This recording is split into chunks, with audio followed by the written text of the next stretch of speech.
नमो नमो तुलसा महारानी, नमो नमो हर की पटरानी। नमस्कार प्रिय बंधुओं, स्वागत है आप सभी का हमारे YouTube चैनल में। आज पुत्रदा एकादशी व्रत पारणा के समय द्वादशी में सुने माँ तुलसी की कथा। माँ तुलसी की कथा श्रवण करने से भगवान श्री हरि विष्णु और तुलसी महारानी दोनों की कृपा प्राप्त होती है। एक बार प्रेम से कहिए, बोलिए सालग्राम भगवान की जय, विष्णु भगवान की जय, तुलसा महारानी की जय। तुलसी जी से जुड़ी एक कथा बहुत प्रचलित है। श्री देवी भागवत पुराण में इनके अवतरण की दिव्य लीला कथा बताई गई है। एक बार भगवान शिव ने अपने तेज को समुद्र में फेंक दिया था। उससे एक महातेजस्वी बालक ने जन्म लिया। यह बालक आगे चल के जालंधर के नाम से पराक्रमी दैत्य राजा बना। इसकी राजधानी का नाम जालंधर नगरी था। दैत्यराज कालनेमी की कन्या वृंदा का विवाह जालंधर से हुआ। जालंधर महाराक्षस था। वह अपनी सत्ता के मद में चूर। उसने माता लक्ष्मी को पाने की कामना से युद्ध किया, परंतु समुद्र से ही उत्पन्न होने के कारण माता लक्ष्मी ने उसे अपने भाई के रूप में स्वीकार किया। वहां से पराजित होकर वह देवी पार्वती को पाने की लालसा से कैलाश पर्वत पर गया। भगवान देवादिदेव महादेव का रूप धरकर माता पार्वती के समीप गया, परंतु मां ने अपने योग बल से उसे तुरंत पहचान लिया और वहां से अंतर ध्यान हो गई। पार्वती जी ने क्रोधित होकर सारा वृतांत भगवान विष्णु को सुनाया।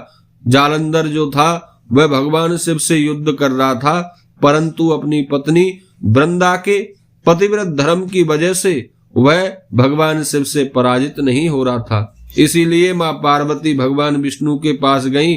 भगवान विष्णु से निवेदन किया कि आप जाकर कैसे भी वृंदा के पतिव्रत धर्म को भंग कर दें, जिससे उस दैत्य की पराजय हो जाए। इसी कारण भगवान विष्णु ऋषि का वेश धारण कर वन में जा पहुंचे, जहां वृंदा अकेली भ्रमण कर रही थी। भगवान के साथ दो मायावी राक्षस भी थे।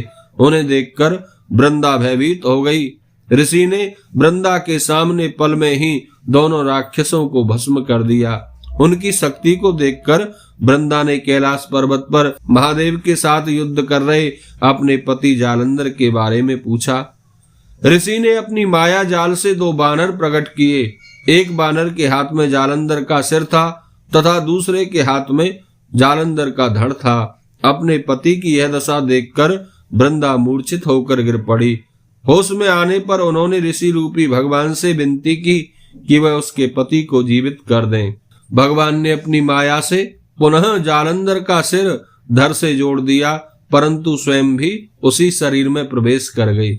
वृंदा को इस छल का जरा भी आभास नहीं हुआ। जालंधर बने भगवान के साथ वृंदा पतिव्रता का व्यवहार करने लगी, जिससे उसका अस्तित्व भंग हो गया और ऐसा होते ही वृंदा का पति जालंधर युद्ध में मारा गया। इस सारी लीला का जब वृंदा को पता चला तो उसने क्रोधित होकर भगवान विष्णु को शिला होने का श्राप दे दिया तथा स्वयं भी सती हो गई। जहाँ वृंदा भस्म हुई वहां एक तुलसी का पौधा होगा। भगवान विष्णु ने वृंदा से कहा, हे वृंदे, तुम अपने अस्तित्व के कारण मुझे लक्ष्मी से भी अधिक प्रिय हो गई हो। अब तुम तुलसी के रूप में सदा मेरे साथ रहोगी। जो भी मनुष्य मेरे सालग्राम रूप के साथ तुलसी का विवाह करेगा, उसे इस लोक और परलोक में विपुल यश की प्राप्ति होगी। जिस घर में तुलसी होती है वहां बंधुओं यमदूत कभी नहीं आते। गंगा व नर्मदा के जल में स्नान तथा तुलसी का पूजन बराबर माना जाता है, चाहे मनुष्य कितना भी पापी क्यों ना हो। मृत्यु के समय जिसके प्राण मंजरी सहित तुलसी और गंगा जल मुख में लेकर निकल जाते हैं, वह पापों से मुक्त होकर वैकुंठ धाम को प्राप्त हो जाता है। जो मनुष्य तुलसी व आंवले की छाया में अपने पितरों का श्राद्ध करते हैं, उनके पितृ भी मोक्ष को प्राप्त कर लेते हैं। और तो भगवान श्री हरि नारायण बगैर माँ तुलसी के भोग ग्रहण नहीं करते। तुलसी भगवान विष्णु को अत्यंत प्रिय है।